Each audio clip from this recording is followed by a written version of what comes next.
back. We're back as promised. Super Throwback. Welcome back to Super Throwback to the Classics, the cinematic movie podcast that takes you back to the iconic films of 20 plus years ago. Now here on iHeartRadio, the big three, Spotify and iTunes. And I'm your guy, Jay Alonzo. And once again, here I am again. David Danger Neff, what's going on, people? Oh, man. And today, to bring back Super Throwback. And by the way, we want to thank all the cine folks out there for chiming in their opinions about Super Throwback to the Classics. They want to see more of it, so we're trying to incorporate at least one episode per month of Super Throwback to the Classics. And what better way to kick off our Super Throwback with a special guest? What intro do we give this fucking guy? I mean, he's the guy that's making our dream come true. He's the guy. He's the guy. He's the guy. He is the man. He's the guy with the briefcase that's golden. When you open it up, it's like just gold. Can it be royal blue? Why I gotta be gold? Because if it's Tarantino's, it's gold. There it is. We're gonna go with royal blue. Okay, well, whatever.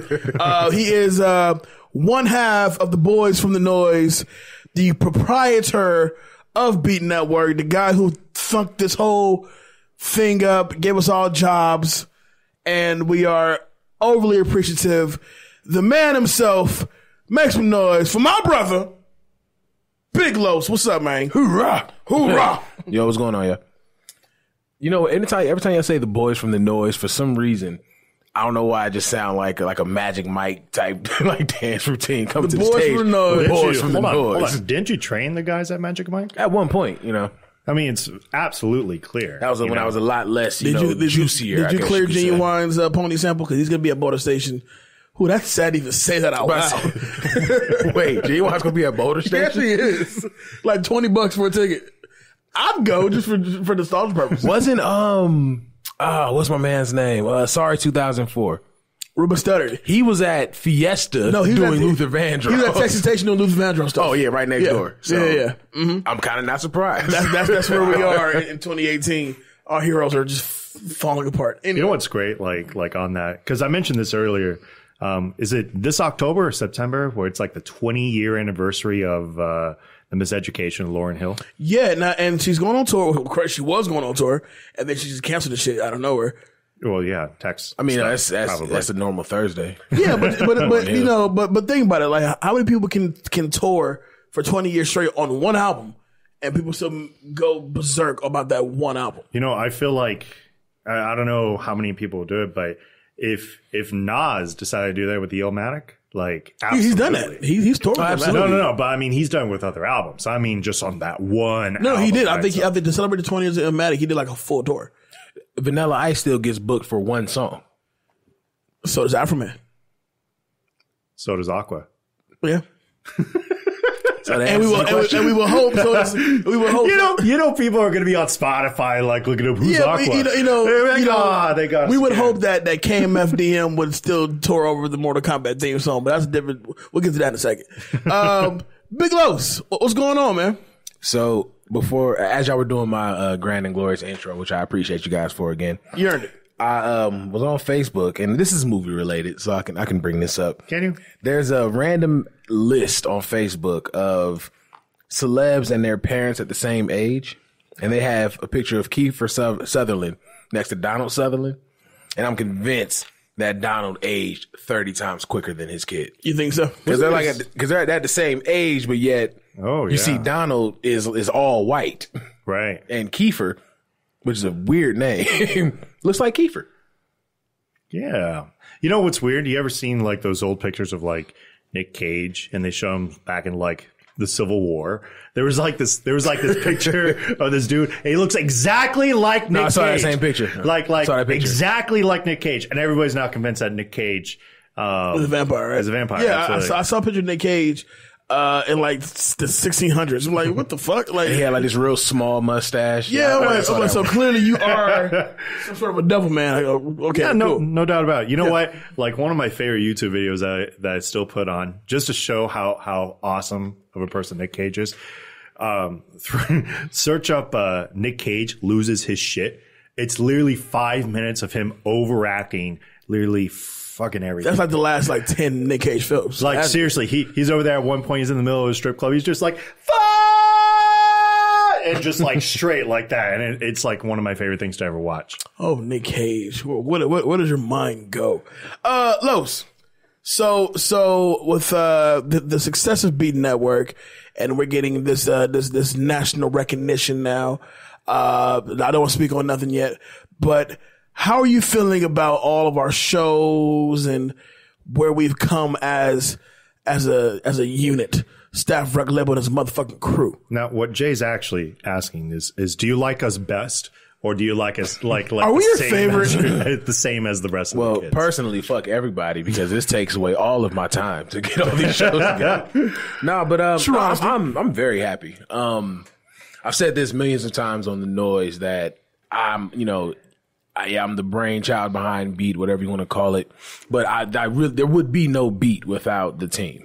So knowing that you guys, stuck in this long, Jay, you mentioned the one mic days. Dave, I'm telling you right now, those were some stressful days. Yes. Lowe's talked about the one mic days on the recent episode of The Noise, and damn, it took me down memory lane. And it was just all bad. Oh my God.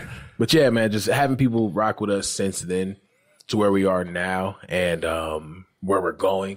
Everyone's excited for it. Everyone's kind of becoming their own brand, which is ultimately the plan that I had for everyone. So it feels good, and I'm happy that we actually have that dedication. Yes, this is a random thing that I'm also backtracking to about Nick Cage being in like the 1620s. You want to really know who's a real time traveler? Alec Baldwin. Oh, I agree. Google, no doubt, Millard Fillmore right now. That's Alec Baldwin with a Washington wig on. I promise you. So I wanted Los to be on today's show. Because I remember distinctively when this movie came out, we watched it faithfully. This is one of the movies that we legit watched until the tape broke. Until the tape broke or started to sing in a weird way, then it bust. But me and Los rewatched it last night. And we were calling out all kinds of it's funny how we never noticed that when we were children. Right. But I'm excited. I'm overly excited about it, so I hope y'all got your 2-minute drill questions together. Oh, I got a bunch. I could. Oh, Dave, this is our first time doing 2-minute drill together. That's right. I cheat. I give some crazy questions. Do you? So, I can't wait. Hoping everyone's ready, but I'm ready when y'all ready. So let me get this 2-minute drill clock up real quick. Now, let me be fair. This is based on the first one, not the sequel, right? Got you. We don't count the sequel. The sequel never existed. Just like how we don't count the web series, right? No, but just like how I thought the web series was good. It was cool. I liked it. But just like how okay, you can't just group it with the sequel. No, I'm talking for the 2-minute questions. Like it was a collective trash. Just like now with the new Halloween movies, how Halloween 2 and 3 just don't matter. How the new Terminator movie, Terminator 2, and the rest don't matter. Halloween 5 is my favorite Halloween. Which one's Halloween 5? It's the one where he's in a coma and he get transported between hospitals and he wakes up in the middle of the ambulance. Now, as a former ambulance driver, that is scary as hell to see someone who's supposed to be in a coma wake up and slash your throat. Like, that's not cool. You better purposely crash that bus. Mm-hmm. Hey, something. Something's going on. So, like we're going to do is 3 of us here, so we'll go clockwise. I'll kick off the first question. The first question will go to you. Okay. Yours go to Los, and we'll do it like that. All right. 2-minute drill. Oh, we'll get the clock. I already got it. Right, I say we're already jumping into it. Got a clock? Look at this. Yeah, I'm ready to go, baby. Yeah. Let's do it. 2-minute drill starts now. What pier does the boat to Hong Kong dock out of? Pier 40. Damn, you're good. Los. Finish this line. Scorpion and Sub-Zero. Deadliest of enemies, but... Shit. 5. I can't even finish it. Slaves under my power. Damn, that is what he said. And it came out with the smoke immediately, by the way. Mm-hmm. Oh, man. Jay, Sonya's code name was Black Hawk. What was Jack's code name? Ooh, man. Shit. Woo! The one character nobody give a fuck about. She said it like 3 times. They were on the boat on their way to Club Outer World. Black man? No. Cardinal. Cardinal. Cardinal. You get that nickname. How many Carter. how many tournaments has Mortal Kombat has prior to this one? Ooh, hold on, because that's a trick question. Oh, no. Yeah, it It's is. literally broken down in the movie. Okay. 5. All right. No, because are we counting the Outworld tournaments? No, it's broken down in the movie by rating. It's like how many tournaments up until this one it's had. 10. Wrong. It's 9. This is the 10th. Then that counts as 10. No. How many tournaments has it had? See, I told you it's a trick question. And if we're actually counting the Outer World ones, then it'd be 20. You just misheard the question. Move on. Okay. Los. Who said, thank God I didn't ask him to park the car? Johnny Cage. Jay, what are the 3 things Kitana had to say? What are the 3 things Kitana told Liu Kang he had to face when facing Shang Tsung? Fear. Nope. No, that's one of them. Yeah, fear, revenge, Nope. and That was it? Jesus Christ. That was the quickest 2 minutes ever. Face yourself, face your enemy, face your worst fear. So me and Dave got one. You have zilch. So I come back undefeated still on 2-minute drill. Okay, fine. Real quick. When Artline is killed by Goro, Shang Tsung declares his death flawless victory or fatality. Flawless victory. He doesn't even say fatality in the movie. Yes, he does. Yes, he does. He says it against the fight against the black guy. Liu Kang versus black guy. Does he? Yep. Mm-hmm. Well, if you don't know what movie we're talking about, If you can't figure out the If you movie can't at figure this out point, by this point- like I'm sorry, but your childhood sucked. Here, I'm gonna ask Dave because All right, here we go. right before we go Here we into go. this, because I know Dave got them questions. What was the name of the temple that Liu Kang visited his grandfather? You can either name the temple or you can name the group. Temple of the Light, Yeah, he watched. and it's part of the White Lotus Society. All right, here we go to break the tie. It was the Order of the Light. Or the Order It's of the the Light. name of the people. Okay. just 3.5 minute drill. All right, hold on. Last one. Here you go. Who is the Earth Realm fighter who was defeated by Goro? Damn, no one paid a fucking attention to him. Of course I did. Shit. Damn. 3. Chris Webber? No. He looked like young Chris Webber. No, that's Art Lee. No, the Earth Realm fighter that was defeated by Goro. Yeah, I know. I remember. Is Kung Lao. Oh wait, no, because I was thinking about the black guy. Okay, so I was really confused by that one. Wait, so help me out with this. First of all, we're talking about Mortal Kombat. Let's just spill that beans. Help me out with this. Hold on, no, you can't just we were talking about Mortal Kombat. We're taking it back to 1995. Super throwback to Super the classics. throwback to the classics. Presents back to Mortal Kombat. Wait a minute. Hold up. Original release date, August 18th, 1995. Shares opening weekend with The Babysitters Club. Who cares? Who cares? Production budget, $18 million with a box office total of $122.2 million. And it's still the 5th best movie based on a video game. I'm going to say number 1. And there's also 34% on Rotten Tomatoes. Lopes, continue your thought. Hold on. Because now I have questions. What are the other 4? But Hold on. Tomb Raider is one. Which of one? Not the first Jolie one. Cradle of Life. okay, I haven't seen that one. So I don't remember enough. wait, Cradle of Life, is that the newest one? That's the second one. That's the second one. Jolie one. Oh, I didn't see that one. Did you guys see the newest Tomb Raider? I did. I really liked it. It wasn't bad. It's the closest one to the To the game. actual game. Wait, so yeah. Tomb Raider, Cradle of Life. What are the other? Oh, I can't tell you. That should have been a question. But that would have counted. It's Tomb Raider. Mind you, he said it, by the way. He's Oh, okay. Tomb Raider, I'm sure, probably Resident Evil. Okay, I because definitely I say know that. there was a lot of hype with that. The first one. Yeah, definitely the first one. And that's kind of where I'm at with it. Yeah, I'm gonna go ahead and say Mortal Kombat is the best video game adaptation. It's the one that relates directly to the game. Of course. Even some of the set pieces, it's pulled from the game. Oh, yeah, absolutely. You know, especially The Temple of the Light. Cage is, versus Scorpion fight is like that's pulled from the game. Exactly. 100%. So, Los, real quick, you had a question. What'd you want to clear up about Kung Lao? Okay, boom. So, in some conversations, is Liu Kang's brother. Because remember the video game Shaolin Monks? He was never the actual brother. He was a friend. Now, I know the brother in the movie was Chan Kang, but Right. continue. he was never the actual brother. He was a friend that was part of the White Lotus Society until he gets killed over and over again. But he was only a friend. They were both a descendant of the great Kung Lao, which is what founded the temple itself. Which is what founded the he founded the White Lotus Society, and he was killed by Shokan warrior Goro. Anyway, so moving forward from that, because let me pick up on that real quick. So, Lowe's, earlier today, oh boy, I rode up to the studio with Dave, and I got a chance to see Dave in action at his comic book job. It's not a job; it's just what I do. Okay, just what he does. It's a hobby. It's a hobby.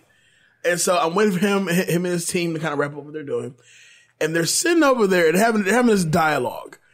At first glance, I thought they were talking like business, as far as like no. But then I really like hearing what they're talking about.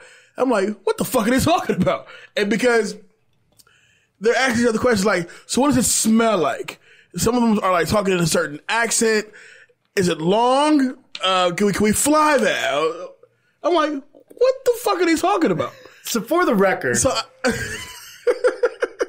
since you're going to make fun of my nerdiness all of a sudden. I mean, it was just an overdose of just nerd. I'm like, what the fuck are you talking about? Hey, man, I don't judge you. I I come into your house, I don't make fun of what you got going on in there. You come into my place and you make fun of what I got going on in there. Absolutely. And shout out to London, because London was there too. I was just like, this is some really nerd shit. So, to be fair, what we basically do is we're part of we play Dungeons and Dragons. We play a form of Dungeons and Dragons, and we do that every Tuesday. I've been doing that now for like 3 years, and it's just a way for me to maintain those friendly relationships because they're all the way down, and you know where they're at. Right. They're 40 minutes away, and it's just something that we can all meet up and do. Right. So boom, there you go. We also tend to like go hit like a jacuzzi together, you know, at their apartments and whatnot. It doesn't matter. So just because I'm a nerd doesn't mean you got to shut that out. It is 2018. It is the year of acceptance. If you are going to be a nerd, you be the best nerd you can be. Thank you. Possibly be. I'm going to go ahead and take some of the strife off your back. Thank you. I am what is considered in the wrestling world a smark. That is a smart mark. That is a dude that knows a lot about wrestling. I have a coworker who also is a smark. And when we're at work, first of all, and it's the funniest shit ever because we'll be talking about it like on some legit shit that someone else walks in and so anyway, man, boxing and basketball. You know. Well, you just mentioned DDT somebody. Like, what exactly. You know what I'm saying? So it's like, live your life, man. That's all. And at the end of the day, can't whoop my ass. So can't beat me up. Right. I just thought it was just so... I'm pretty sure y'all could beat up most of the people that was in, maybe not Lund. Like I think Lund would probably take you both. The fuck out of me, but the rest of them guys, but the rest of them, you probably have a good shot. But I wouldn't want to. Shit, live your life. But what made the whole situation funny was they look like they're having like a business oriented meeting, and so you actually hear the actual dialogue. I mean, we got like 20 dudes. I'm like, what the fuck are you talking about? Now you want to really see some shit?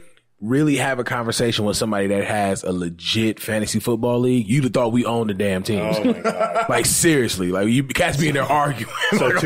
So to be fair, I used to run fantasy football, so I know exactly what you're talking about. I've legit gotten a fucking phone call at 2 a.m. in the morning. I had to be at work at 7 so that somebody can get a stupid trade approved because they dropped a dude that they didn't want to drop in the first place and was picked up by somebody else. And I had to fix this shit at 2 o'clock in the morning because games were starting at 10 and I didn't have time to do anything else. This shit is not real. And for the record, fantasy football is just Dungeons and Dragons for jocks, okay? Basically. That's all that is. Seriously, that's really what it is. So if y'all want to join my league, hit me up. All right, so here we are. We're at Mortal Kombat 23 years later. Yep. Obviously, watching it now compared to watching it when we're younger, we're watching it for the action, the excitement, which is Mortal Kombat. Right. When you watch it now, a lot of it still holds up. Goro looks horrible. So let me ask this, since this is based on a video game, we've all obviously played Mortal Kombat before, right? Of course, absolutely. Who was like your favorite character, or what was your favorite Mortal Kombat game? Game I can't tell you, but I know my favorite character playing has always been a mix between either Liu Kang or Scorpion. Only because I can just tap buttons and get over here. Right, of course. Los? I can't remember the name of the game, but it was the first game that they introduced the X-ray punches or whatever. No, I'm talking about the actual video game. Oh, you're talking about the newest ones. Yeah. Now, that's like Mortal Kombat X or 10. Something like that, yeah. But as far as on the original consoles, probably Mortal Kombat 3, only because it had like the most characters in it, at least for that time. Yeah, Baraka was in it then. Yeah. My favorite character, I'm going to have to go with Sub-Zero. Yeah. And the only reason with Sub-Zero, because, again, I cheat. You didn't necessarily have to fight. I remember Sub-Zero in 3 because that was the one where it was like unmasked and whatnot. With the scar. Freeze the floor. Well, no, that was his brother, remember? Which is revealed in Mortal Kombat 2. Right. And Sub-Zero is definitely like up there for me. My favorite was 2. And it's got to be Reptile. Like the invisibility cheat was just something that I was doing. Fuck the invisibility cheat. I hated that shit. That was so irritating. You just go invisible. You dick. And think about it, when you played, I'm about to really test y'all Mortal Kombat memory. What level did the difficulty had to be for the computer to use the Reptile invisibility cheat? Deadly. Hey, it had to be deadly. It was deadly. Now, my cheat was playing with Scorpion. Scorpion always dropped through the floor and come out to the ceiling. Yeah, no, that was one of my punch the shit out you. Yeah. I cheat for sure. I didn't care. And I think that's why I like 3 the most, because in 3, Scorpion will take you to hell. Mm-hmm. Oh yeah, 100%. Oh yeah. I'm like, there's a whole new stage, and you can only get here with Scorpion. Right. So I found it ironic now rewatching how they chose Sonya Blade, Liu Kang, and Johnny Cage to be your main 3 heroes for this movie. Well, Liu Kang you kind of expected. Liu Kang you expected. And Sonya you had to, because she's the only female in the original one. The only female good girl at that. There was no female character in the first. Oh yeah, in the Mortal original Kombat. one, yeah. But when they introduced, because Katana didn't come till 2. Right, Katana and Melina didn't come until 2. Right, exactly. So she was like, so she had to be. Johnny Cage was interesting. Because of all like those characters, I would actually probably expect Sub-Zero before Johnny Cage, because like Sub-Zero became such a huge fan favorite over the years. Probably more so than Scorpion. Like Scorpion it was super early on, but like people just love Sub-Zero and like his backstory and whatnot. It was dope. So for them to do Johnny Cage and to cast Lyndon Ashley. Which you've seen him in nothing else since then. No, but he was a perfect casting. He was so good in my eyes. Yeah. He had the best lines, to be fair. Whew, that's a tough one. Let's be real. In the early movies, he had the best lines. Because the writing is shitty in this movie. Of course, yeah. They stopped caring 30 minutes in the movie. I actually have an answer as to why they casted Johnny Cage. I was just trying to jump in. I didn't want to interrupt. Let's hear it. Why? Who else would be the comic relief? Very Jax. Hey, Sonya. Nah, he didn't even mean to. Jax was the worst actor of this entire movie. Sonya. Hey, Sonya. Sonya. I'm like, if you don't punch the fucking ground, get the hell out the way. Do something with yourself. I still get excited when that New Line logo gets to roll in. The Immortal Kombat. And the song drops. That KMFDM song. I still get ultimately excited. Like so before we came into the studio, like Jay and I straight up threw on the Mortal Kombat theme song for the next 10 hours. So tomorrow morning, my drive to work is going to be fucking amazing. By then, I'm probably gonna fucking hate it. But all right, be so pumped up. So the movie actually begins with Liu Kang's a flashback to Liu Kang's brother Chen getting his ass kicked by Shang Tsung, who is also perfectly cast. Yeah. Okay. So real quick, so Los, who in your opinion was miscast? I think this is probably the most dead-on cast we've had. As far as this movie, I thought Johnny Cage was great. Liu Kang is dead on Liu Kang. Matter of fact, you said yesterday, anything we seen Robin Chow in, he's still Liu Kang. Yeah. Is it Robin or Robert? I think it's Robin. Robin. Oh, okay. Robin Chow. and Kerry Tagawa as Shang Tsung. I can't think of the actor's name that plays Kano. Kano is dead on Kano. Oh man, I can't think of his name. That was like the Does he only even thing I've count? seen. I don't remember seeing him in anything else. Yeah, but Kano's dead on Kano though. I would say if there was anybody miscast, Trevor Goddard. That's his name. You give me more than I knew. if there was anybody miscast, I'm like shuffling through the cast in my head. I'd say, even though I enjoyed him better than part 2, I still would say that Raiden was miscast. Nah, I've grown to love Lambert as What's wrong with Christopher Lambert? I know Christopher Lambert, he did his thing, Wait, but it was just like you couldn't help but think of a white-haired Highlander. because Shang Tsung steals souls throughout. It's like you have a list. no, he had the most wicked asthma known to man. The dude sounded like the actor in Scream when he's like trying to like kill Drew Barrymore, and he's like, "What's your favorite scary movie?" Okay, Yeah, I really didn't like the fact that he had a lisp as well. That was kind of to kind of bounce through things. So all three of them, Johnny Cage, Sonya Blade, and Liu Kang, Liu Kang, Sonya Blade, and Johnny Cage, they're all participating in Mortal Kombat for their own particular reasons. With Liu Kang, out for revenge, against Shang Tsung because he killed his brother. Sonya Blade is after Kano. That's the most plot for a partner that we never see. we never see, by the way, who's already dead. Which is why she never had a partner. You realize we never even get the name. It's just he killed my partner. Killed my partner. Who's your partner? That's because Jax is her real partner. Right. Hey, Sonya! and then you have Johnny Cage who's out to prove to the world who when you never think sees about this it- fight. If you think about it, if I was Jax, I feel like shit because I'm all like, so you gonna put me in danger because he killed your partner. I'm now currently your partner, so you don't give a fuck about me. Like you're about to go run on a boat that just came out of the smoke. Like just came out of straight fog. That's what Jack Right, keeps they were it. just like, what is that? That's what Jax keeps it real because he's not gonna How fall. about on it be that like boat. that's when Jax really became the blackest character of this movie. Said, no, He said, hey, you get on the Sonya, boat. I'm gonna leave. I'm gone. I'm out of here. But see, that makes me think because in part 2, how the fuck did he end up in Outworld and on the surgery table? I really do feel like part 2 has nothing to do with part 1. Like Honestly, we don't talk about part 2. And then how did Sonya know he was there? Never mind, that's a whole new episode. How did they recast literally everybody? Except- how did nobody want to do part 2? Just Katana and Liu Kang. Liu Kang. Okay.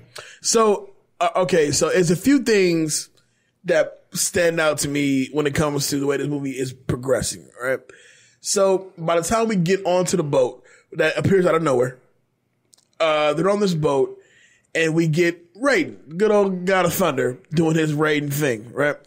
But they get with Shang Tsung without really no real pushback. Shang Tsung won't smoke now. So he calls out Scorpion and Sub-Zero just to kind of show what they can do with Scorpion kind of having that little bird what the fuck comes out of his hand. And then Call it a bird? whatever the hell It's it a is. snake, if anything. Like That wasn't bird. a man. That wasn't no snake. And so so Raiden just shows up, fries them both, So now he's trying to break down to them why they're actually on the boat. It doesn't make sense to anybody why they're on this boat. Well, okay. So what did we learn like up until this point? What does the audience know versus what the actors actually know? The audience knows is that there's a tournament, right? We know that we've seen the power of Raiden, with the lightning. We know that we've seen the power of Sub-Zero because he freezes the gun. We know that we saw the power of Scorpion because of the hand thing. So at no point, because the only person that actually somewhat knows about this is like Liu Kang, but even he's just like, but what if the legends are true? It's like, dude, you just saw this shit. What do you mean? What if the legends are true? You just saw they I get came fried. down the stairs in all lightning. What should I do What now? more do you want?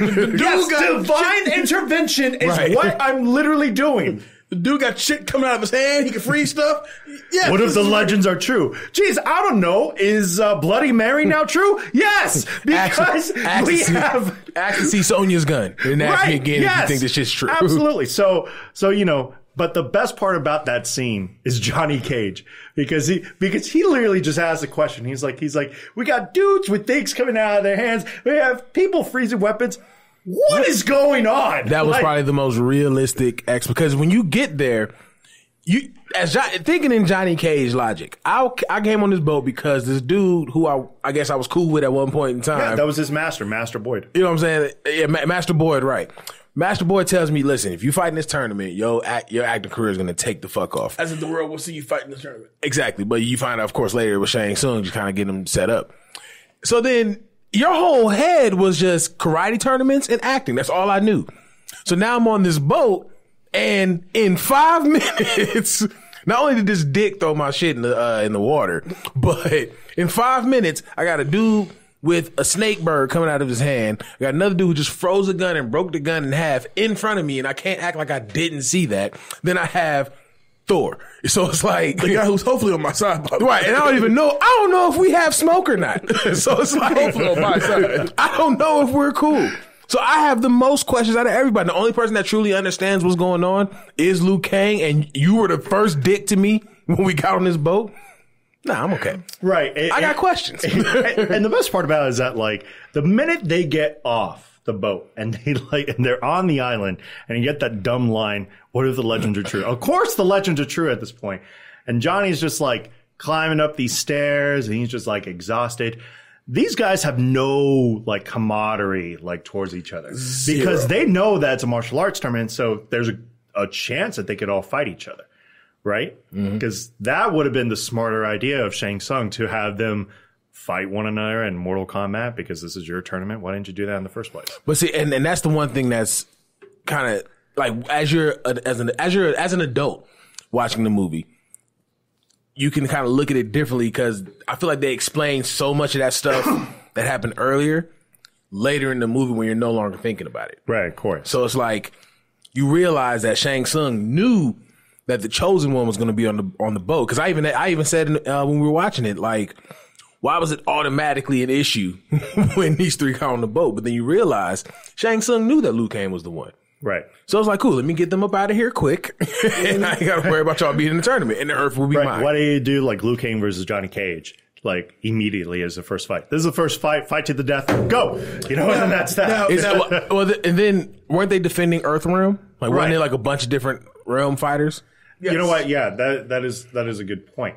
But so then who was that first guy that Liu Kang fights? Was he from Outworld? Because he has no powers with the dreads, outside of Lion We're Roar. going too far. He's from Southside. I know we're going too far. He's from Southside Outer World. I have to address this really quick because it irks my soul when it plays back in the movie. So all right, so we've now seen Goro because Goro's talking to Kano. And pretty much has Kano shook. Right? Actually, let's back up a little bit further because we get the introduction of Reptile. And let's talk about how terrible that animation I'd rather not because it's that bad. Nah, it's a key part in the movie. You got to talk about that. It's key because you get the introduction of Katana. And that's immediately when you knew that they were taking elements of the first and second Mortal Kombat. Right? Because we all know, because Katana doesn't show up until the second one. And first off, Talisa Soto, man, she is gorgeous. So then Shang Tsung, like, after they say like Katana and kind of like be careful with her, she's supposed to be the heir apparent or whatever. And then like Shang Tsung just kind of like walks up behind them. As if you don't see him behind you. You don't feel his presence behind you. Right. Just walks up behind them after they go off screen. And his beautiful perm. Right. And he just, he's like, Reptile, keep a good eye on them. And it appears. And it's disturbing. It looked like somebody, seriously, I said this earlier, it looks like somebody just made like a Ratatouille and just put a dinosaur there instead. Yeah. It looked like a dark version of Who Framed Roger Rabbit. It was so animated. Like, all right. Oh, I wasn't feeling it. Now, and then the next scene is like one of my favorites. It's Goro and Kano. No, the next scene is the dinner. No, I think the Goro and Kano thing came before the dinner because. No, because the dinner had Remember, they snuck off to go follow Shang Tsung. You're right. They had snuck off. Okay. So the dinner. That's what pisses me off. We're sitting here. We're enjoying our meal. Prepping for this tournament. Out comes these fighters and Shang Tsung kicking off our plates, creating space. Now, this is what me and Lil Now, before we get to that part, I do have a question. So, we've seen people freeze things. We've seen people made of legit thunder. We've seen an animated reptile. So we've seen all of this stuff. You're sitting here telling me that turkey is the universal animal of feast everywhere in the world? Because they had some big ass turkey and chicken legs. It was huge. Bro. So it's like it was an outworld turkey. Everybody knows that. Like, I feel like it should have been something different. Like you're eating this, what is this? 40-pound turkey. What? It's not going to be like Indiana Jones and Temple of Doom. You cut open a snake and all these worms. Yes, that's what I expect. Like monkey brains and then eyeballs and nah, soup. it is always. If I'm fighting Dev, I at least want a damn good gourmet meal, and that was a damn good gourmet meal. It is always either overcast or raining in Outer World. It ain't never daytime. I strongly doubt we're gonna be in here eating poultry. So I'm just saying. We get Shang Tsung and he tells the fighters, here's a preview of what's to come because Mortal Kombat starts tomorrow. So they pretty much fuck up the dinner to create space, which I'm already mad about. But out comes one of Shang Tsung's own fighters or guards, wherever he is, and he's showcasing his shadow box skills. He look like he's not the one to be fucked with, right? And he's fighting Sub-Zero, who, by the way, cheats. Who cares? It doesn't matter. Power. It doesn't matter. So he's, hey, like he's cracking his back the whole nine. He decides to bum rush Sub-Zero, who's already cooked up his frosted globe. He's gonna throw at this dude the minute he tries to run up on him. Throws it at him, goes full froze, and breaks when he hits the steps. Mm-hmm. With only his head to be. I should believe that was fatality. That's what he says for fatality. He said flawless victory. Was it? Mm-hmm. Oh yeah, because he didn't even get touched. Yeah, that's right. Flawless victory. That's why that got thrown out way too many times in the movie. Yeah, a couple times. There were a few people that got touched. It was like flawless victory. Like, no, it wasn't. Flawless victories. Right. There were some flaws in that victory. He still got hit. Like, even when Liu Kang said flawless victory, like, nah, he pieced you up a few times. he caught you with a few. So be real, be respectful. So, let's talk about that employment contract to work for Shang Tsung there for a second. We discussed that in the car. So what now? So let's talk about this employment contract to work for Shang Tsung. All right. So not only do you have to be somewhat a good fighter, right? Or at least look the part. And let's be honest. I saw some in the background guys, and I'm like, you a little chunky to be one of Shang Tsung. But they were like in the far background. Right. Oh yeah. No, there was one dude. His frontline guys were like swole. He probably has some solid references on his LinkedIn page. That's probably why. Absolutely. So Shang Tsung goes and he's like, all right, here's the deal. I can't offer you medical or life insurance, but I can say that you will fight in a tournament in which I can choose to steal your soul. And you may have to fight one of my supernatural fighters to the death. Don't worry, you have good odds. And we have 6 feet chickens walking around here, so dinner is amazing. I mean, yeah, dinner would be amazing. That's probably one of the best EDRs I've seen. And one of my main fighters has 4 arms, and is always mad. He's always upset. So is like 30 a year okay for you? Yeah, sign me the fuck up. Like I'm down. Like I know you're about to enslave my realm. But then when you really look at it, what happens outside of tournament Outer World? Like what? Like the dude with the dreads from Southside Outer World. What does his home look like? like what did he come from? Like who braided his hair? Who? Like is that a talent that they have in Outer World? He's from Watts. I think he came from Watts. But now by the time that whole thing goes down, they Johnny Cage, Liu Kang, and I'm gonna say Sub-Zero, Sonya Blade, they sneak off to find out where the hell Shang Tsung at, and the banter between them 3 is like, no, he knows where Kano is. Fuck Kano for a second. What? Are you not watching what's going on outside? This is some serious shit. Right. They pass through this bridge where there's 17 other bridges below, and they all look like they fall into the damn abyss. You're like, nobody's looking at this. I had that same conversation with you. I was like, y'all are way too calm for there to be nothing under you. you fall to hell, right? Like people say bottomless pit. Now I'm actually at one, and I'm like, cool. And then I'm not really feeling. By the time you get past the bridge, you see the shadow of Goro. You see a huge thing roaring with 4 arms, by the way, and a beautiful, beautiful ponytail. And Johnny Cage just throws out. He's like, so you go find out what that was. He's like, Sonya, You go ahead. Find out what that was. Lou and I will stay here. And I'm like, thank you. Because that's exactly what I want to say. I mean, every time I hear a knock at night and an ex-girl or a girlfriend wants to say, hey, go check that out. I'm like, no, you go check it out. I'm asleep. If they rob us, they rob us. You're the one worried about it. Everything downstairs is replaceable. I'm not. They could kill me. But I mean, ultimately, it made the most sense because she was the cop. Right. So, you feel me? Hey, go get your check. You want a Kano that bad? So, we get the first official, I guess, fight between Sonya, Lou, and Johnny Cage when you get the intro to Goro. The intro to Goro, which was a giant clay animation. Piece of clay, yeah. You know what? If they honestly did not choose that skin tone color for him, he wouldn't look that bad. But that color, that like pasty mud brown. It's like on it was Doodoo Brown. Yeah. Yeah, that Goro Doodoo Brown. like a piece of shit. Yeah. You can say it. Imagine beautiful hazel eyes. Imagine Mr. Hanky from South Park with hazel eyes and forearms and a lot of muscle. And a lot. Let's relax on a lot of muscle. Here's the thing, though. He had geriatric muscles. Come on. So he was pretty lean. Goro definitely keto diet. Clearly animatronic, and as he's talking, all four arms are moving, and he's like, kind of moving around, like, yeah, I think I could beat you. No, and I watched it. Well, obviously we watched the other day, but while I was watching it, and I thought it was animatronic too, I think it was somebody behind controlling the other two arms. It was overall 16 people controlling that suit. There was one guy in the suit, and I can't think of his name, but he actually does play animatronic characters a lot. And another 15 other people controlling the arms and the eyes and the mouth and all of it. I'm just like, oh my God. That is awful. That was a terrible job. And you know that thing was heavy. That wasn't like 50 pounds. You know that was over 100 pounds. But you know what though? Goro today would probably look like Thanos. They'd be CGI heavy, but like perfect Goro CGI. today would be fucking frightening. I mean, really frightening.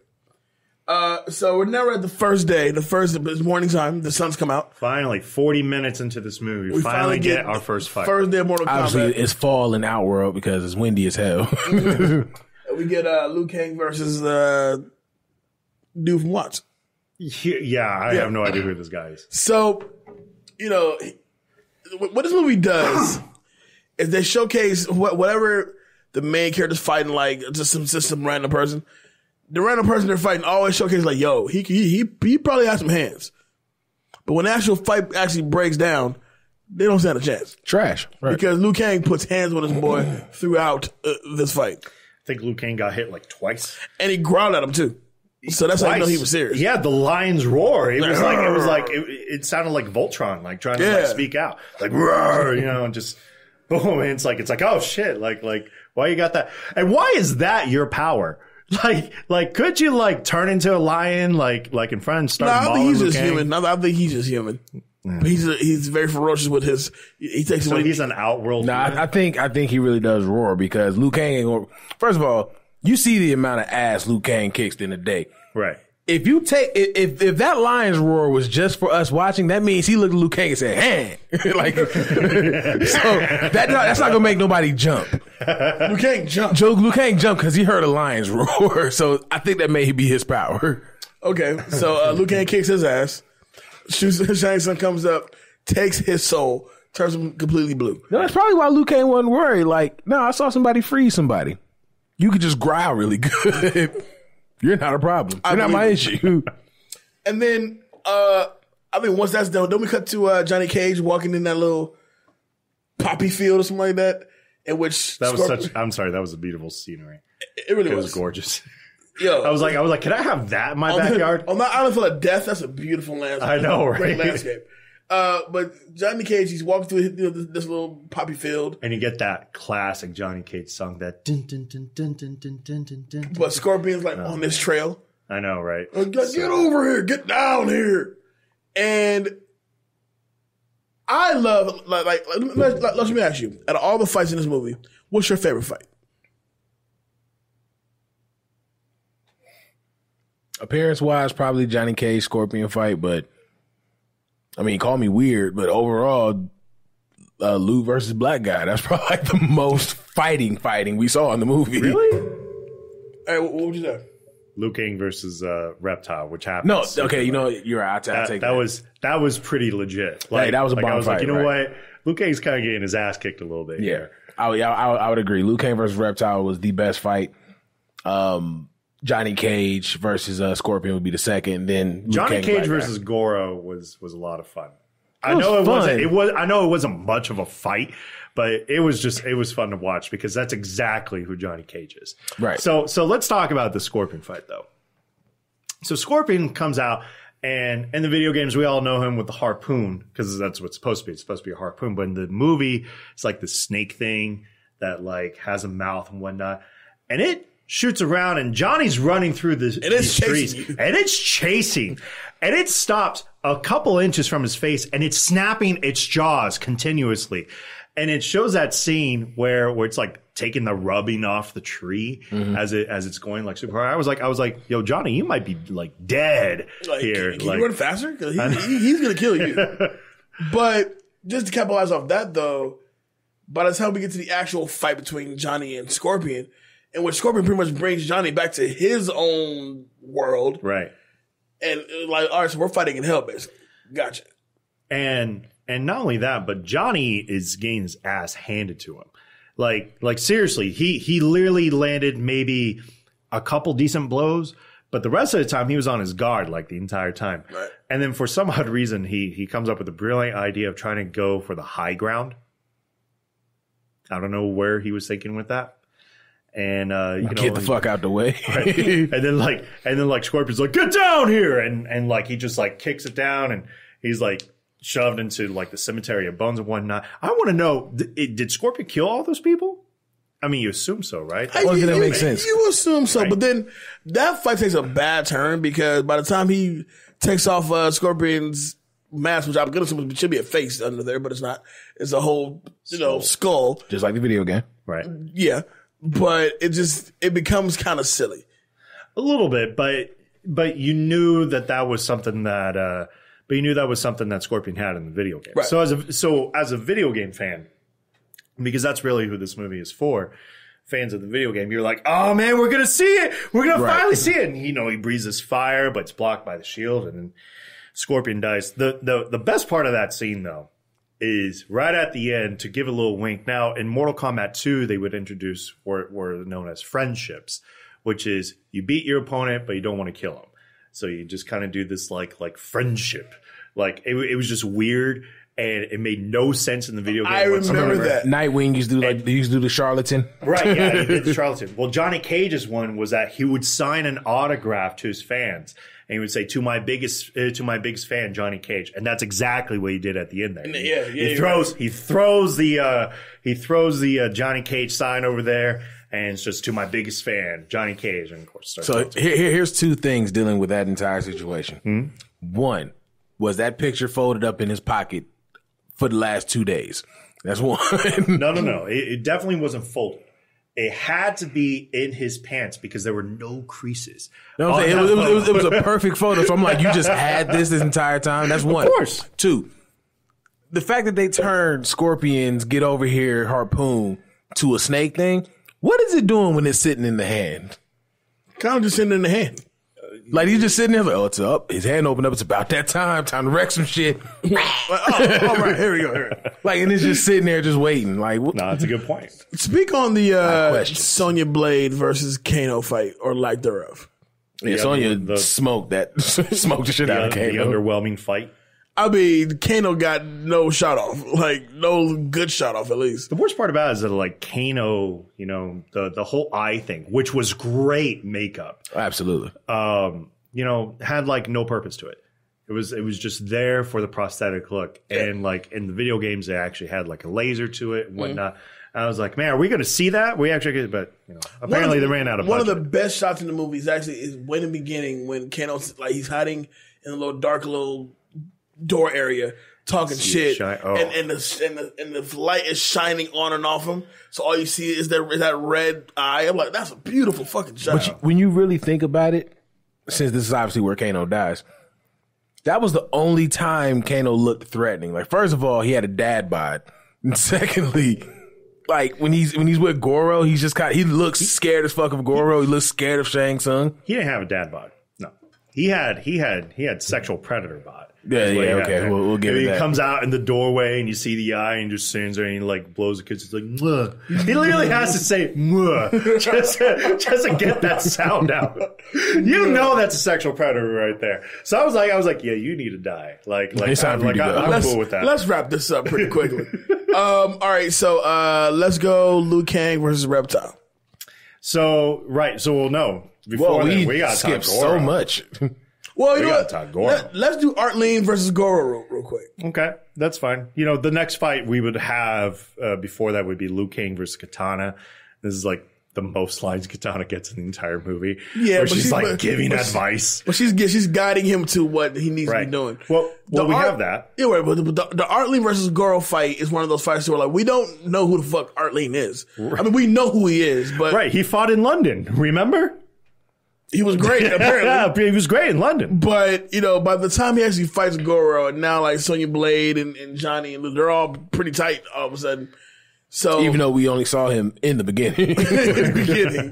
But it seems as if Goro, obviously for movie's sake, Goro's taking some crazy slow punches. Some crazy slow punches. Of course. Art Lean, who, like most of the fighters, showcases how badass he is, gets his ass kicked. Yeah, and part of the reason why is that ring. Like, what was that ring? First off, that was a cool, like art piece that they had, like, underneath it. I don't know what that was. It looked like a mummy almost. But there was no room to actually fight in that ring. Like I'm sitting there, I'm like, Mike Tyson had bigger rings than this. Oh yeah. Like when he got his ass kicked by Buster Douglas. But it's like, what is this? It's like a little bit bigger than the desk that we're at right now. It's true. I think, imagine if Goro was sitting in this room right now. I'm not shading on your room or anything, but if he was in this room right now and Art Lean was here, of course Art Lean's going to get his ass handed to him. The dude has 4 arms, 4 animatronic arms, but still 4 arms. But you know what though? Like when you think about it, because he he did fight Johnny Cage in the same room. And I think Johnny Cage realized he's got to get him out of this element. Because every time Art tried to get good, they push him back into Goro. Right. So I think that may have been the setup for it. Of course. So and what happened. I remember Goro in that first video game and like that cheap move he would do where you grab you with the 2 bottom arms and he would just start clanking you on the face with like thousands of hammer fists. I was hoping that would happen in some dumb way, shape, or form. I mean, technically it did. That's how he got him. In a way, it kind of did. So Shang Tsung steals Art Lean's soul. Right. Which kind of does lead to Johnny Cage challenging Goro in the fight. Right. And obviously, before that, we had the Liu Kang Sub-Zero fight. But to be honest, that was a really not memorable fight. It was a boring fight. We can call it this. It was boring. There was like one good action piece to it, but it's like from what we were having before then with the Scorpion and Johnny Cage fight, like that movie was just that was like so unnecessary. Like, if you really think about it, like now that we're talking about it, the movie is set up the way the tournament is set up in the video game. Right. Yeah. There's no build up. It's just like, oh, the next fight. Right. Because think about when Liu fought Sub-Zero. He was kind of, first of all, how did Liu even end up in that room is beneath. Well, he's completely against me. But he was guided by Raiden. I think it was Raiden. Yes, it was Raiden. No, it was Raiden. Because remember he took a sip of the bucket and then again. But he walks around, he just stops, and then down comes Sub-Zero. So now my next question. Sub-Zero just standing there like, what, next nigga to walk inside is catching my fade. And it just so happened to be Liu Kang. Pretty much, because you even see the ice smoke coming down from above. So you knew that like where he was hanging out at was like this polar bear igloo, like cold, ice room. Cold area. It's just cold. He gets company. He's like, ice to see you, or whatever. Frosty. Frosty. Nice to see you. How corny is that shit? So we get the fabled Johnny Cage versus Goro fight, finally, after some convincing from Raiden over the story. And once again, that makes Johnny Cage a real cat because he hits the splits, no homo, and punches Goro directly in the nuts. And I mean, first off, in the actual game, the fist is already out. He cocks that thing back and just drills it right into his nuts. So when I see like Goro's eyes, he's giving that people call it over dramatic. I'm like, I don't think that's over dramatic. That's pain. I think that was real. That's genuine pain. I say, have you been punching a dick before? Have you had somebody cock back and just drill through? And mean it? So he runs over and he goes, damn, that hurt? Right. Imagine how hard the balls must feel. Fucking Goro got to be a challenge. Shit. But it's the end of Goro pretty quickly because Goro, now pissed, officially pissed, chases Johnny Cage way up to the top of some castle, and he falls. Right, yeah. And that's pretty much the end of that fight. Right. And so when Shang Tsung challenges Sonya to the fight now, and Liu Kang knows, like, nah, this is bullshit. You fight me. You know what I'm saying? And he's like, remember, we had a deal. He had like this porn like voice going on there at that. Oh yeah, and we had a deal. Let's just go ahead and put. I'm going to put it out there right now. Liu Kang and Shang Tsung have beautiful hair. They do, yeah. I mean, Everybody did. The Southside Outer World dude, his dreads were popping, flawless. Art Lee with his bald head. I mean, it was beautiful. Perfect shave, even. butter shave. Raiden's perm. Come on, man. Raiden's perm. Raiden perm more like a wig, but that's whatever. But anyway, so we've now boiled down to that final battle. But we're now at the very top of the Mortal Kombat food chain, like they do in the game. We're now fighting Shang Tsung. Wait. We still ain't talked about Liu Kang versus Reptile. Oh, well, y'all have at it.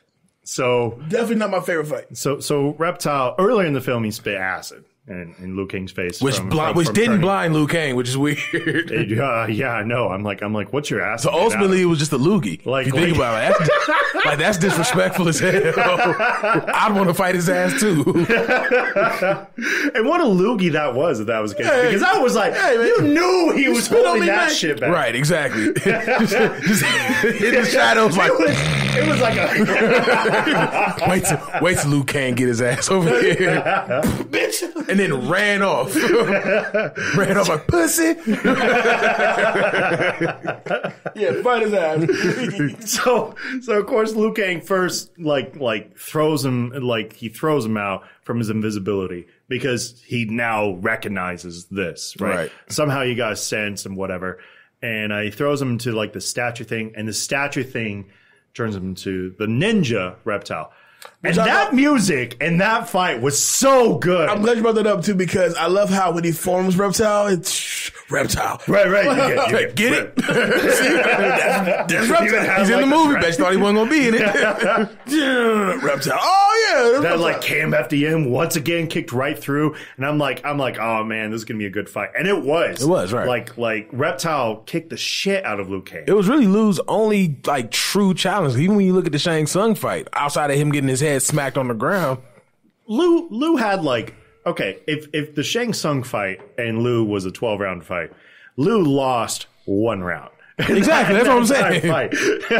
Whereas this one, I mean, he needed the knockout at the end. I said he lost like points in that 1 round, but it was like first round knockout. Right. I mean, it was pretty easy. In the Reptile fight, though, like he needed the knockout. He had to pull out. He had to pull out a move that required combinations on the video game to beat Reptile. Did he do the bicycle kick against Reptile? He did. He pulled out from Mortal Kombat 2. If I remember correctly, it was back forward A for the bicycle kick. Yep.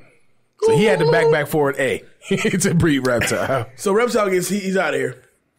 Now we get Shang Tsung versus Liu Kang. Yo, that noise, that nigga did used to sound like one of the Stooges when he do the bicycle kick. All right. But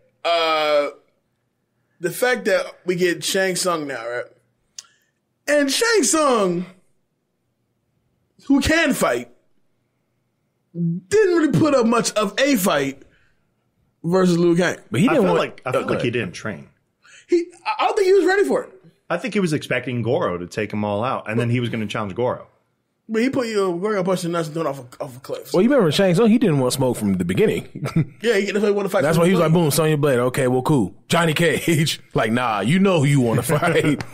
And another thing with that, here's what I was confused about.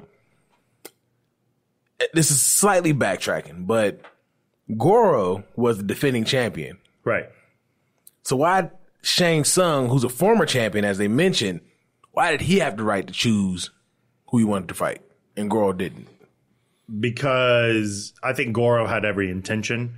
So I think if they're pulling the rule, I think they're pulling is the one where it's like the former champion has the right to fight whoever he decides to fight whenever he decides to fight. Mm-hmm. So that means he had to have defended the title before. But at that point, he must have like relinquished the title, and Goro won it the next time it actually happened, which again is in Generations. Whatever, it doesn't matter. It's bad movie writing, and at the end of the day, plot hole city. But who cares? Like Goro,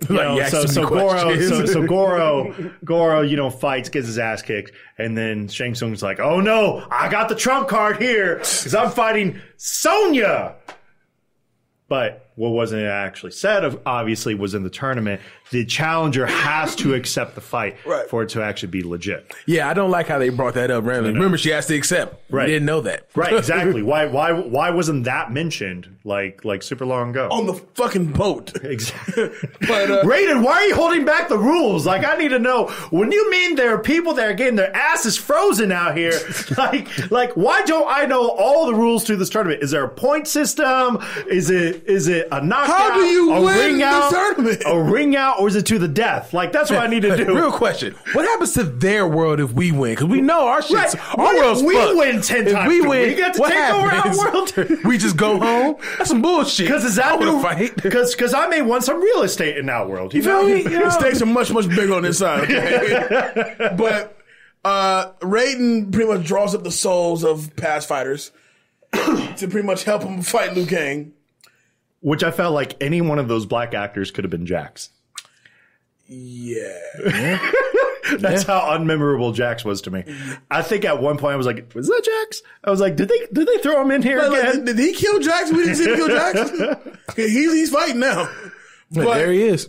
But one of the scenes that definitely like, oh, that's fucked up. Now another thing real quick, because this happens every generation, generations every 25 years. So what that really should have looked like is like people from like 25 years ago and then like 50, then 100 and whatnot. So we should have saw like a Civil War person, like straight up in like a red coat, with a Confederate flag and whatnot, getting ready to fight. We should have saw somebody from Revolutionary War. See what like Robert E. Lee to fight Shane. We should have saw Jim Kelly or Bruce Lee coming up out of it too. Yeah. If it's 25 years, I mean, I feel like we could definitely afford to get somebody up in there, or even Kareem Abdul-Jabbar from. But when he shows Liu Kang Chang's face or Chang's body, so to speak, and I was like, oh, see, now you're fighting dirty. That's fucked up. But that's how he fought. That's how he even fought in the video games. That's how he fought. And so as he's like, now it's my turn to take care of you. Like, no, Shang Tsung, my brother, and also you're mine. Like Shang Tsung was not ready for this fight. No. However, he did not train. He's prepped to throw everything he has at Liu Kang. He did not train. I'm serious. Like the dude did not take that 3-month training camp that he should have taken. When you think about it, the UFC. I'm still in souls, baby. I'm not training for nothing. When you possess the souls of 1,000 dead warriors from multiple generations, how do you not call up one of them? It make more sense than the one that you call up is the one you defeated with no problem with ease. Right. Why did you call up like the Capoeira guy from Bloodsport? You know what I'm saying? Exactly. You got so many options. And when you think about the video game, imagine when you finally got the Shang Tsung to fight him, and then you're giving him that work, and all of a sudden he's katana. Like, stop it! But what you mean? I got to fight everybody in this game now? Right, exactly.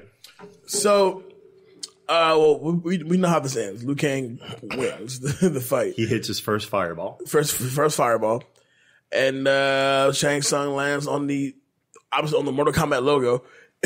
With the little thing going through him. With the spikes. Yeah. Now, real quick on that, things that you guys might not know, but one of the big problems, if you guys remember in the video games, it was like, it was so bloody. Like, and this movie didn't really have a lot of blood in it. And the reason why is because they really want to hit that PG-13 Right. and not the rated R. Because let's face it, us as teenagers wanted to go see this movie. Right.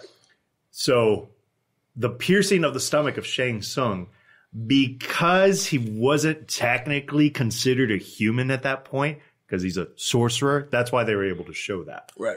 Like they could have shown that otherwise. Like, because if you think about it, you never actually see a human die. You always see somebody from Outworld. That And the camera was on Sonya when she broke Kano's neck. So no, That's you're right. right. Come on, Sonya, give me a break. Okay. Crack. And even with him getting knocked off the platform onto the sign, that's in the video game too. Right. That's one of the fatalities. Yep. But that's probably like the easiest one to do because you just got to do like a regular uppercut for that one. Yeah. There's like a small little comma or whatever, and then you do it. You sure? Because I feel like It's it not was just straight uppercut. It's like because uppercut is what, like down A, down and up. B, Well, right? yeah, the down A, right? Right. But there's like you have to input in like it's like left, right, down A, and then that's what it is. You sure you didn't just like hold down for like a little longer? I mean, that could have been. Because I remember hitting that with always the ease. Sub-Zero one, and that was one where he like ripped out the head and the Right. spine and whatnot. I think that's why I like the new ones better because the fatalities were like this. Really fatal. Some of those fatalities in the new one, I was like, oh, that's bad. Hey, fatality for real is what they should have said. So they make it back to the temple. Now it's Liu Kang, Johnny Cage, Sonya Blade, and now Katana, who's still Now human apparently. 50,000 Like, years old. like, means like, nothing. I'm not getting Outworld for another 10 years. Ha ha ha ha. And so they're there celebrating. There's Raiden there. Da, da, da. You humans are so unpredictable. Next thing you know, we get the disruption of Shao Kahn, which I thought was the most cheesiest thing because it's how the movie ends. He looked like a pug. He looked like a pug dog when you looked at him. Pathetic fools! I've come for your soul. I mean, the dude did change the weather, and he did just like blow up the Temple of Light like it was nothing. And And then that voice kicked in. I It was finished like, watching it today while you guys were with me, and I even brought it up. Like, I understand I just beat up a dude with 4 arms, but this man just destroyed the Temple of Light and changed the weather. I am no match for him. Talking to me from this guy. And the only reason I'm bringing up Johnny Cage is because he's the first one to take a kick at him in the second one. You know. And so when they kind of all go into A shadow kick at that, if y'all remember. they go into their pose. And that was such good animation when he tried to land that shadow kick in the second one, and then they just kill him. That's it. And I hate the second one with a passion. well, that's Mortal Kombat. We don't talk about Annihilation, okay? We really don't. For those of you who are familiar with this movie, there's a sequel called Mortal Kombat Annihilation that nobody talks about. There's also a web series that's not bad. That is not bad. You're right. You know what else I didn't understand about Annihilation?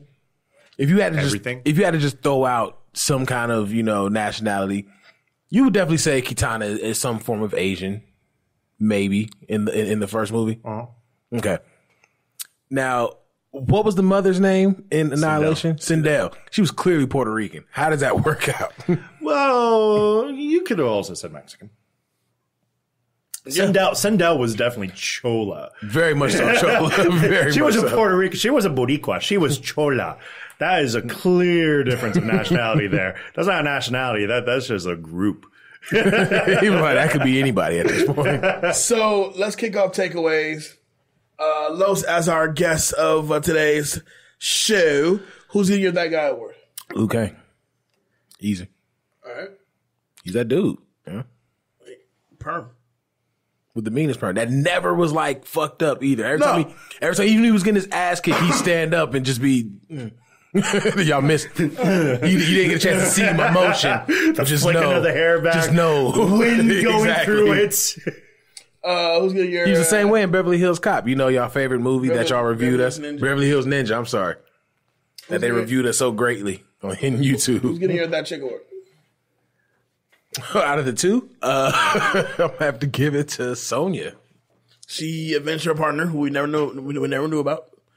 And I guess her and Johnny got together. And I mean, no, not really. Nobody actually got together with anybody. Like even is Liu true. Kang and Katana, they weren't together. they liked each other. Sure, but that doesn't mean they're together.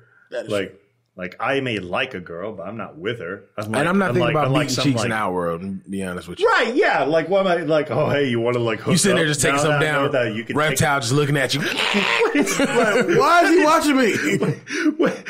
How do you pick up a person like that? Hey, baby, you want to come back home now that I know that you can take a punch? Right. he thought that punch was something. Wait to get this Goro dick. Boy. All right, so Who's getting that Fool Award? This Fool Award, yes. This Fool Award, it's actually one I did not think about. Let me see. There's a couple of them. It's definitely a few of them. Playful Thunder. Honestly, I'm gonna have to give it to Kano. And the only reason I'm giving it to Kano is because He didn't train for the tournament either. one, he didn't train for the tournament like at all. Two, he was the easiest manipulated. He was the easiest to manipulate in the movie. Oh, yeah. I say that because if somebody from a different realm promises me money to get this person here, how are you just automatically like, bro, how are you going to give me cash? Like you're from something that's nothing like Earth, first of all. Right. Secondly, once I get here and I'm tasked to fight this woman, and obviously she knows way more than I do. I'm completely outside of my element here. From jump, it's almost like he was set up to die and everyone around it knew except him. Right. So he's definitely that fool of this movie. What are you cutting out? Shit. Let me see. Because anything you cut out is like an hour long. It's like a TNT movie. That's a long thing. If I had to cut out any scene, I cut out all of Jack's involvement. Let's like 20 seconds. Cool. Get him out of here. Iconic. Because you can tell they just put him in there just to address, hey, by the way, remember this character? It's Jax. Iconic. He can go. Iconic scene, the bicycle kick. Nice. Pretty good. Danger David Neff. That guy worked. Guy Award's going to go to Johnny Cage. All right. He had the best lines, in my opinion. Like he didn't need to be the hero, but he definitely took the step to the hero role. Like, especially because he was like, you know what? Like I'm starting to realize that we kind of need to like make a move now and like fight Goro now. Because if we don't, then we're going to get behind and, you know, this is our tournament. We decide what's going to happen. All right. That chick worked. Of the two, Sonya, she just had better lines. Looked like she knew how to hold them. I'm sorry, but like Talisa Soto is there as a pretty face. Yeah, every time Katana was on screen, it was just bars. It wasn't necessarily a line. It was just run fast, but think slow. Right. use the element to defeat your next opponent. Like shut up. Right. Like, why can't Tell me throw a bucket of water at him, please. Just say that. Like oh, he's weak against ice. Oh, thank you. Water works just as well. Appreciate it. What makes face ice? your fear, face your enemy. This Fool Award. I'm gonna go with Goro. Okay. He just was ugly, and you know, he was cocky and arrogant. He got his ass handed to him when it needed to be, and he died. Like at least Kano had like no intention of actually fighting in the tournament. Right. You know, because even like Shang Tsung was like just humiliate her. Don't lay a hand on her. Right. And Kano was just like, all right, yeah, I can do that. And he thought he was going to be fine until he got caught. That is true. Iconic scene. Well, cut that out first. I'm sorry, cut that out. Cut that out. When the three of them go to sneak off to try to find Goro and Kano and all that, there's like that scene just gets extended out for like an additional like 4 to 5 minutes. And I think you could easily just like knock out about 4 minutes of that and get to the point. Iconic scene. Iconic scene is the Johnny Cage Scorpion fight. First, the breathing of the fire, then the killing of Scorpion, and then the autograph from Johnny Cage, because it's exactly what his character would do. 4 scene cuts, yeah. Mm-hmm.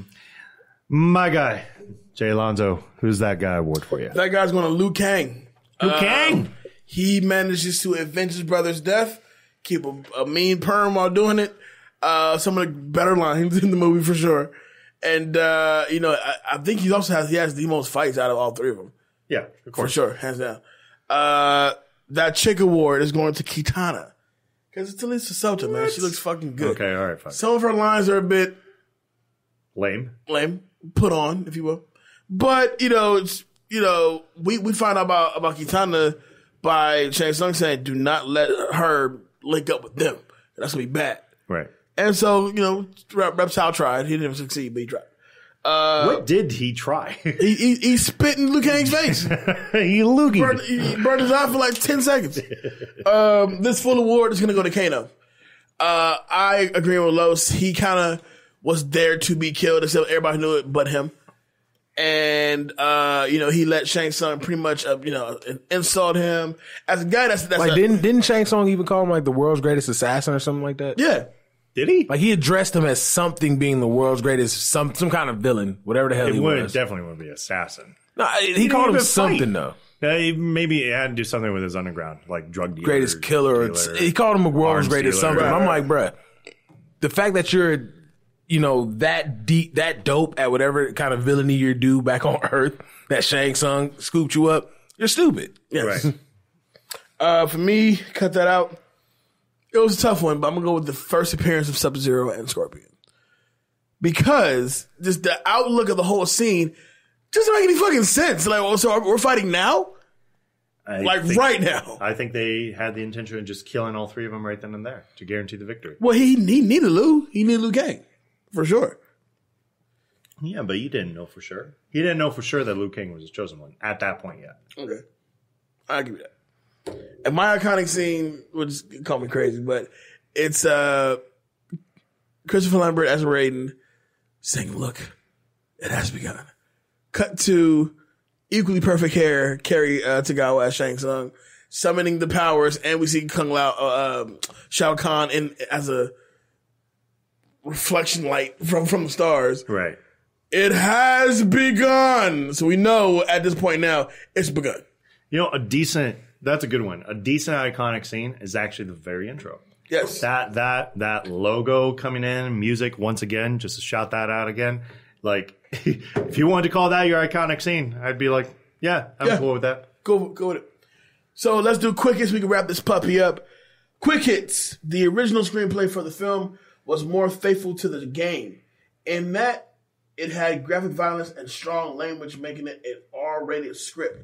However, the deal that the producers had with New Line Cinema included that they deliver a PG-13 movie to keep the film accessible to the target audience, mostly teenagers. And that makes sense. It does make sense. Johnny Cage is the only good guy in the film to have a flawless victory in the Mortal Kombat tournament when he battles Goro. Actually, yes. That is very true. That is true. I never thought about that. The world's not going to see what he on Johnny Cage. He took a swing. He missed. Let's see. I think what would have been great is if he hit him in the nuts again when he took that extra swing and then threw him off. Oh, man, it would have been so amazing. He would have broke his hand. He would have broke his hand. Well, he has the other hand. Strong balls. That would have transitioned that into rated R, because you got to throw it a fuck bomb somewhere. Boom. Fuck. Like, you just got to get mad. Because Punching my nuts. anything that grazes your nuts stops you for at least 2 minutes. So 2 solid, like, kung fu punches to the nuts, like, Cocked back. exactly. That's a tantrum. You got to be mad about that. In real life, Christopher Lambert is an enthusiastic gamer himself.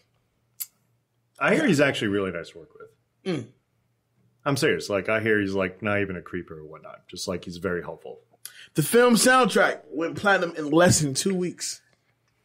Did you know also with that that soundtrack went to 2 other studios, including one of them being Sony, and they said, no, we have no interest in producing something like this. Man, they must have been soaking up a lot of easy hate money. afterwards. Easy money. Jean-Claude Van Damme turned down the role of Johnny Cage to do Street Fighter. Bad choice. Bad choice. The character in the games was originally based on him. He probably was like, which game made more money? Let's see. On-set injuries were surprisingly minimal despite the amount of action involved, consisting mostly of painful bruises and some broken ribs. The worst injury was when Lyndon Ashby, who plays Johnny Cage, mildly bruised his kidney in his fight scene with Scorpion.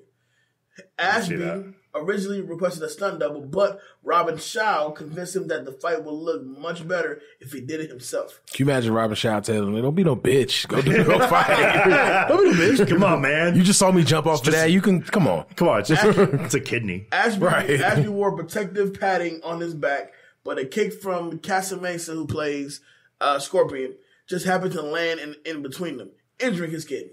Ashby said that it was very painful and that he urinated blood after that. Ow. Yeah. Yeah. Cameron Diaz was supposed to be Sonya. She broke her wrist during filming. Moving on. So she actually got to film? Yeah. Yeah. Yeah. This is like wait, this is the same year as The Mask, isn't it? No, 95. No, So yeah, 95. So Mask came out in 94. Was it? Oh, I thought that was 95. No, yeah, 94. This came out like What else did she do that this was going to be the next one? So nothing. It was literally like Mask, and then she started taking like acting classes. I think she was in like something small, and then something about Mary. Was it when she did that weird porn? Was that next? Y'all had never seen that video? There's a very weird dominatrix type porn with Cameron Diaz. Go Google it. I'm telling you, it's weird. This is a family show, Lois. All right, so Got real tonight. moving on. So wait, so it was supposed to be Robin Shaw, Cameron Diaz, and Jean-Claude Van Damme. Yeah. Wow. That actually would have been really good. Why do I think this movie would have been better? It's not. Now, do you think it would have been better if Danny Glover played Raiden? Yes, no. Absolutely. No. Give me old ass Danny Glover as Murtaugh as Raiden. No, I need Morgan Freeman. As I Raiden. need Murtaugh as Raiden. I need Morgan Freeman. Okay, too old for this outworld shit. I need Morgan Freeman as Raiden. And then they went forward to fight in Outworld. All right. Liu Kang defeated Raiden. And With last a but not vicious least, dragon punch. Director Paul W.S. Anderson was so nervous for the movie's premiere that he went on a holiday to Hawaii, ending up in the middle of absolute nowhere to get away from potential bad news. He quickly regretted this when he read that the movie opened at number one after a $23.3 million weekend, the second biggest August opening in history at the time. But he chose to stay away since the trip had already been paid for. Scary ass. So he regretted a trip to the middle of nowhere, and it really had no difference. Yeah, it just didn't matter. And Your movie just made $23 million. I regret this trip into nothingness that it went into I think because my made movie $23 was a million. success. You could risk losing a couple hundred to cancel your flight, like, or just letting the flight go about its business. But then I wouldn't have my trip to nothingness to this peace of mind. So he to avoid the bad news. He probably sat in nothing Hawaii like, I really overreact sometimes. I just imagine him like he's on like the smallest island out there with like a boat. And he's like, no Wi-Fi, no fucking problem out here. leave me alone. It's just a boat, a hut, and then one of the little swinging things that go in between the trees. And there you go. And that's all he needed. He looked like that screensaver, Johnny Castaway. Right. And he just had the beard, couple message in the bottles. Well, that's the show. Thank y'all so much for tuning in for another glorious episode of Super Throwback to the Classics. We're back doing it monthly now, so we'll come up with another one. If you guys want to have us cover a movie that's 20 years and older that we haven't talked about on the show yet, go ahead, shoot us a question on either the Facebook page, the Instagram page, me or Dave's separate Instagram pages. You talk to us, we'll talk back. But right now, our guest, Big Los. Where can they find you? At Big Los IG on IG, Big Los 89 on Snapchat, and of course follow The Noise on the Big Three: Facebook, Instagram, and Twitter at The Noise Podcast. Shout out to Big Kev out there as well. Dave, Danger Neff. Where can they find you? You like can that find me pause? on all the that dramatic pause Right. you got. That's so stunning. Yeah, I'm working on off it. guard. I'm working on it. Real quick, once again, thank you guys so much. I know we said thank you already earlier in the podcast, and we tell you guys over in the Facebook group, thank you so much for listening to us. But really, this is a passion project for us. It's something that we wish for this to turn into a full-time thing, where we can do this either more frequently during the week or daily. So all the love and support. Boss is what Dave wants to say. I'm tired of having a boss. I'm tired of having a boss too. You know, Yeah. I work with a lot of great people, but bottom line is that I want my own social life also. That being said, you can always find me on Instagram, Twitter, Snapchat, and Facebook at David Danger Neff. I am the co-host here with Beat Network at Back to the Classics, and we also have a YouTube show.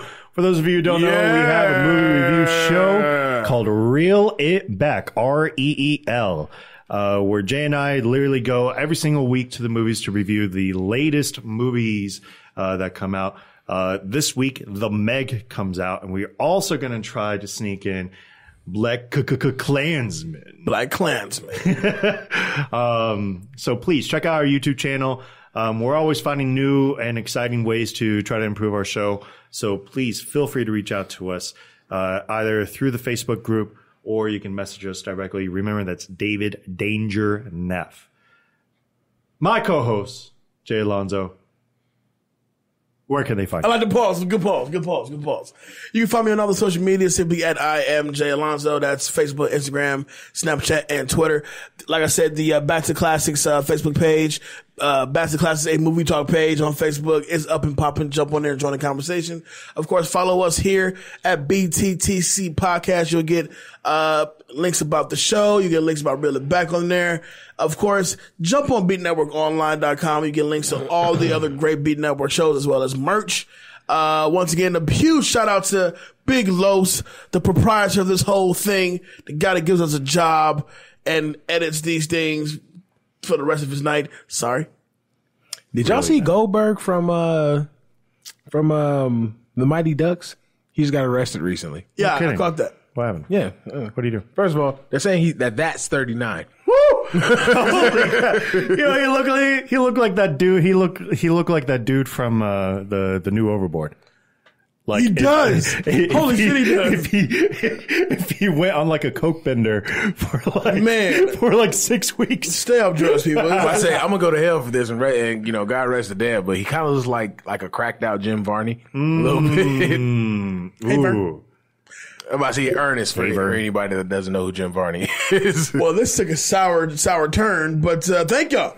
Once again, we'll be back next week. You know, I got to piss off at least 2 or 3 people while I'm here. Ever since that But Beverly why? Hills, Why piss them off? Ever since that Beverly Hills Ninja. You taking it personal? Yes, come on now. It was a wildly successful episode, our most views in Beat in general, and people were mad because that movie was garbage.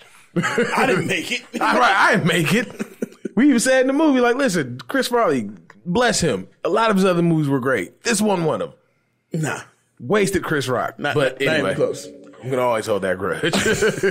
Well, okay. Well, we'll see y'all next week.